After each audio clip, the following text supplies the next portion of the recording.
กับมีเวรเห็นน้ำตาโอ้ยนาโอ้ยโอ้ยอันนี้เป็นก่อนรับรองทับรองอุบลลองตามฤดูกาลนะคะจะน้อยไอ้หม้อแค้นกินน้ำใช่ไหมจะน้อยล่ำทำนองขัดแก่นทำนองอุบลแล้วค่ะทำนองขัดแก่นทำนองขัดแก่นมีหลายการลองการล่ำนะคะจะเป็นล่ำพื้นล่ำแพงล่ำเพิ่นล่ำประยุกต์หรือว่าเป็นล่ำก่อนล่ำกาลสินธุ์ล่ำทำนองอุบลขอนแก่นมีหลายนะคะมีหลายรูปหลายแบบแต่เฮาสิสรรหาเขามาใส่ในการลองการล่ำนะคะเอาที่ถนัดแต่ว่าคนเฮาก็ต้องฝึกฝนจังน้อยนะคะเป็นก่อนล่ำของคุณแม่บุญช่วงเด่นบวกนะคะลองตามฤดูกาลแม่ครูก็ได้นำมาล่ำให้FCสุผู้สุคนลูกหลานผู้เกิดใหม่ในรุ่นนะคะอยากเอาไปพัฒนาเอาไปลองไปล่ำได้นะคะบัดนี้คอนแก่นล่ำคอนแก่นให้ฟังนะคะ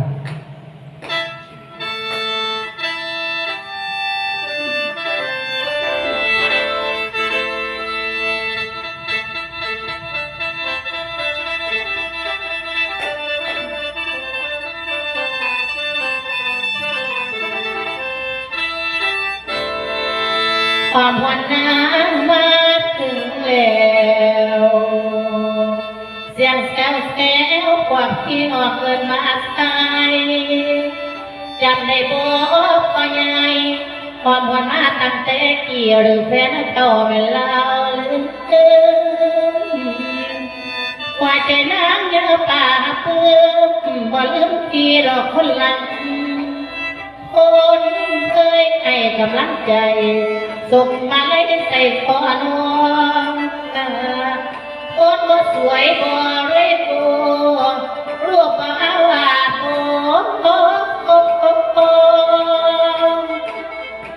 ฝากไอ้พี่น้องมันตั้งตาบ่ดีหอมหัวหน้ามือนี้เด้อพี่อย่าลืมทันเอี่ยมปูมารอบทางอย่างนั้นโอ้เสือแต่เคยเจอแต่เขาทีหลังเวทีเคยเอาโต๊ะหอมก่อนนั่งขอฝากก่อนหอมก่อนนั่งขอกราบแม่เป็นแรงใจทุกทางบัดลุกทานอย่าได้สักพี่ฟองอันนี้เป็นก่อนล่ำขอนแก่นที่แม่พูดแต่งถึงมาล่ำนะคะอีกจังหน่อยนะคะจะได้ล่ำสมมุติน้ำตามทองเรืองล่ำเรืองเท้าสีโกดพัตตะบองตอนนี้เท้าสีโกดพัตตะบองไปเลี้ยงสร้างเพราะท่านมากเดือนจะนั่งเขียวคอมค่ะศิลป์เป็นตัวอย่างเป็นก่อนนะคะเป็นก่อนให้FCฟังเพื่อใครเขียนจะหน่อยล่ำประวัติของเท้าซีโคดตอนเท้าเอาตอนเท้าซีโคดนะคะให้ว่าสมมุติน้ำตามทองเรืองแม่กู้เป็นนั่งเขียวคอมเป็นเมียของเท้าซีโคดบัดนี้เท้าซีโคดถึงแล้วลิ้นตับกุนก็เลยสิ้นใจตายก็เลยสูกสันลำพันน้ำหัวนางเขียวความสีทรงสีโคดล่องลอยไปตามแพร่ตามน้ำไปบ้านเก่าเมืองหลังบัดนี้นางเขียวคำโอ้นางเขียวคอมไม่นางเขียวคำนางเขียวคอมสิออกเอ่ยเผยว่าจะวันจังไหนพี่น้องเลยเกี่ยวข้องโยกกระโสบอายจำเป็นว่าเสียดายเสื้อพระเจ้าเดียวลุกโอ้ยน้องพี่ก็ให้โตหลอกลวงเอ็นปวดที่ตา พบไอ้ลงสู่สับเขาสิงเลี้ยงหักแก่เจ้าประโมททรงผิดหายเมื่อบานบ่ต้องการให้ไปผัวผู้จงอ่างสาแม้สิตายมัวละนะตายเพราะเรียกเลือดไว้ไหลน้ำจะลบดีในคำขึ้นเมื่อนี้ได้ตีศีลนาฬิกาไปสะเดอวนที่ว่าตายอยู่น้ำนองลอยลำกองไปน้ำโขงขันลายโอ้กำบานเจอโอ้ยน้อปีส่วนว่าสักอกเขาน้องสิเป็นผู้เลี้ยงอยากเตือนพรให้พี่ไปมีสิ่งไหนหลอกแต่ไก่ให้ไหลหลอกไปน้ำกองควันตะบองฟังท้ายพวกไปกันพันไว้กาบดาบเอ็ดเล็กไหลให้เอาไปปองความรักอันนี้ถ้าบุญมีพลามาอันว่าตายจะไปโกงมาเอาลองไปดูเนื้อวิญญาณพ่อให้สัมปกอายุกับนักเดียวความเสียเดียวเบาเลยเสียมอบไปกับกายแค่บ่มีคนพายเอาวิญญาณของมองกับหัวใจ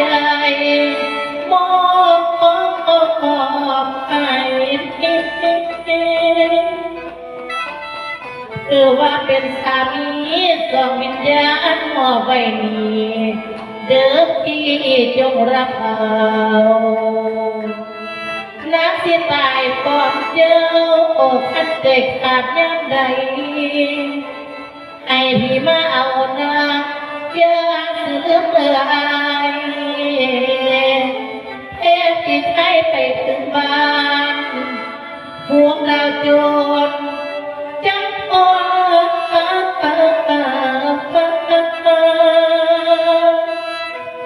ดาวบูสางกายขึ้นดาวสั่งอย่าอวยพางทั้งดาวสองพี่น้องกายสองมองหาพวงดาวดาวเพชรให้เหมือนบนจนสิ้น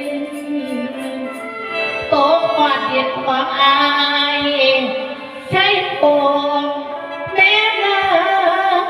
ำโกผ่านแม่น้ำข้ามโขงหายข้ามเมื่อนอแปดดานไปถึงบ้านจังคอยจังคอย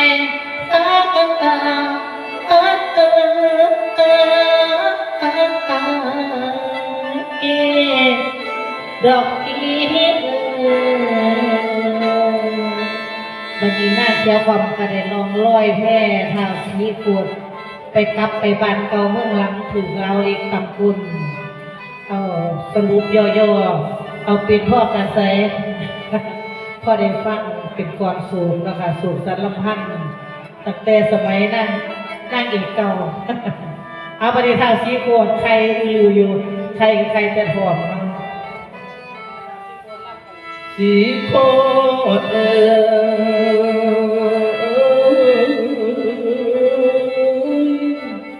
พอเมาสาคอมมีมิงไปทั้งเขาเอาหัวลงมาลองเลื่อนสิไปเดิน ตายบ่ตายต้องละเองหนังสามเจนจังบ่อยู่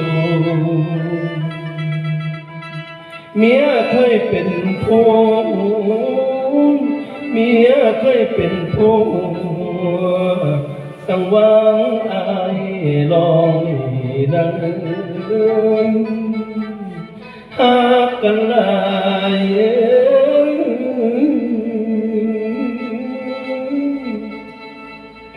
สังมาตายอยู่นี่อยู่ในเพลองน้ำทางมี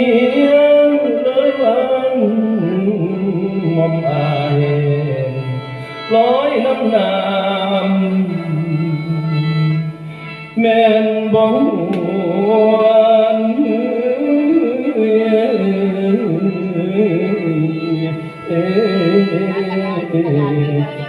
่น้อง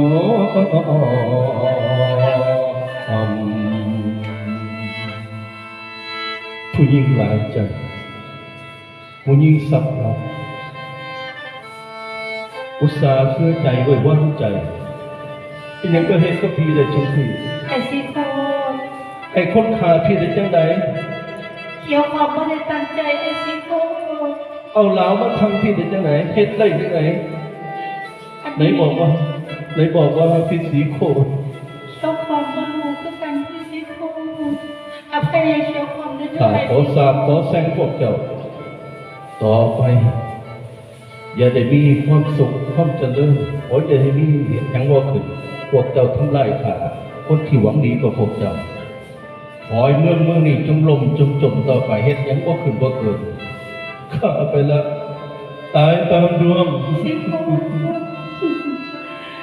ความขอโทษไอ้ซีโคว่าแล้วซีโคก็ได้ลองร้อยแท้กลับไปบ้านเก่าเมืองหลังก็ได้สิ้นใจตายด้วยราวเหล็กที่เขาวางแผนแต่งกลย่นย่าง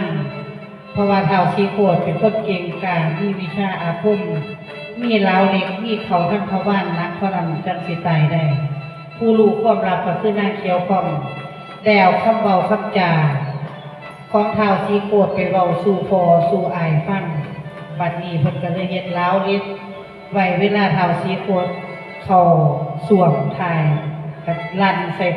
ใส่ทวันนะก็เลยได้สิ้นใจตายลำเรื่องเท้าซีโคดพัตตบองเป็นตำนานประวัติของเท้าซีโคดนะคะแล้วพระเอกเก่านางเอกเก่า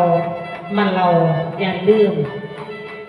ขั้นบ่เว้าความเก่ามันกับเราก็ลืมนะคะตั้งแต่ก่อนพระเอกกับคนบางลังเที่ยวนางเอกกับคนบางลังเที่ยวก็ด้วยกายสังขารของคนบ่เทียมบ่แน่นอนนะคะตอนนี้อาจจะสดสวยงดงามนะคะผู้เกิดใหม่ในรุ่นค่ะแต่ว่าเท่าได้นั่งบอกก่อนลองก่อนล่ำที่เฮาเคยผ่านมานะคะมันล่ำให้อีพ่ออีแม่ให้FCให้ลูกให้หลานที่กำลังติดตามอยู่อยากนั่งออกก่อนล่ำไปคืนฟูใหม่หรือว่าเอาไปล่ำนะคะทางด้านหน้าเวทีจังสิแล้วก็ได้ค่ะเป็นตัวอย่างบางตอนก็คือตั้งแต่ก่อนกับพวกคุณบางปานนี้เราไปพูดค่ะก็มีแต่ใจนะคะมีใจรักในเสียงเพลงเสียงล่ำวัฒนธรรมไทยของอีสานของเฮาจะลงไว้นะคะลูกหลานผู้เกิดใหม่ในรุ่นหมอแค้นก็คือกันหมอแค้นก็คืออาจารย์มนตรีนะคะวงละครนะคะเพิ่นเป็นผู้นะคะค่ะเป็นอาจารย์ หมอแค่กินนมก่อน หมอแค้นแล้วบ่กินอย่างอื่นแล้วกินแต่นม เพราะว่ารักษาสุขภาพนะคะเพิ่นบ่กินเพิ่นกินแต่นมแม่ครูคือกันกินแต่นมเบิ่งแต่ผู้คนบางร้านเที่ยวขึ้นหลายกิโลที่ได้กินนมบ่แม่นอย่างอื่นได้ FC เพิ่นส่งมาให้เนี่ยรักษาสุขภาพเพิ่นว่าเฒ่าแล้วว่าซั่นว่าปีหน้าสิเฒ่าได้แม่ครูสิเฒ่าอีกปี1 เดือนวันที่6 มกรานะคะวันที่6 มกรา พุ่นละปีหนาพุ่นละ สีขวดสีขวดหลอกเพ่งสังอยู่แพร่ อัน สีขวดสีหลอกเพ่งสังอยู่แพร่ก่อนตาย อาสิกัวสิร้องเพลงแล้วก็